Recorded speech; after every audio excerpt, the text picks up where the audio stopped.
Mereka sanggup hidup susah dulu dan kemudian sekarang mereka menikmati. Tak ada rezeki jatuh dari langit. Ar-rizqu bil asbab. Rezeki yang bergantung kepada usaha. Kena cari. Umpamanya kita nak gaji, nak kerja. Nak kerja, adakah kerja tu datang menggolek? Tak ada. Bawa rezeki belajar, bawa resume, pergi jumpa Datuk, Assalamualaikum Datuk, saya nak kerja kat Tim Quran. Dia ada proses dia. Dia kena ada usaha dulu. Bukan kata tiba-tiba je rezeki tu main. Allah nak, ni rezeki asing pula. Rezeki yang madmun tadi tu lain. Lain. Yang ni rezeki ni kita kena usaha, dia akan dapat lebih. Gaji nak lebih, kena usaha lebih.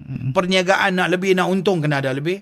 Nak ilmu, belajar lagi. Jangan berhenti belajar. Berhenti belajar. Saya sampai sekarang tak berhenti belajar. Rezeki ini ialah rezeki yang Allah kaitkan dengan ikhtiar dan usaha manusia. Seperti mana Allah Ta'ala berfirman dalam surah An-Najmi ayat 39, rezeki yang Allah berikan kepada manusia ni adalah rezeki yang diusahainya. Katakanlah Tuhan takdirkan rezeki kita tu sikit, bererti sikitlah kita.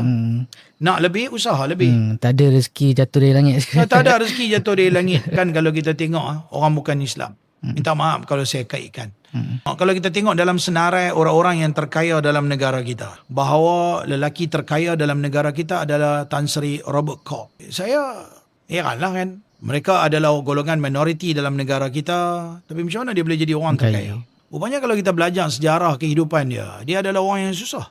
Dan sekarang dia senang dan anak cucu dia bertambah-tambah senang.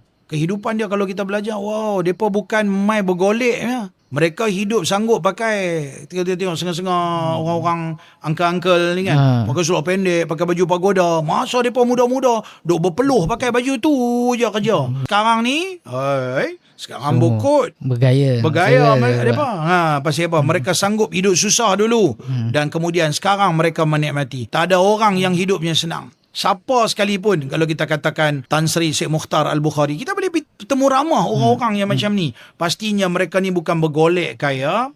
Mereka didahului oleh serba kekurangan dalam kehidupan dan kemudiannya satu hari nanti Tuhan bagi kepada mereka dengan kekayaan yang melimpah ruah. Saya tak tahulah, mungkin kalau ada satu dua orang yang tiba-tiba dia dah beranak-beranak, mak ayah dia dah wariskan dia kekayaan yang melimpah ruah, yang tu kita kira letak di luar daripada kaedah. Kaedah fiqh menyebutkan an-nadiru kal ma'dum.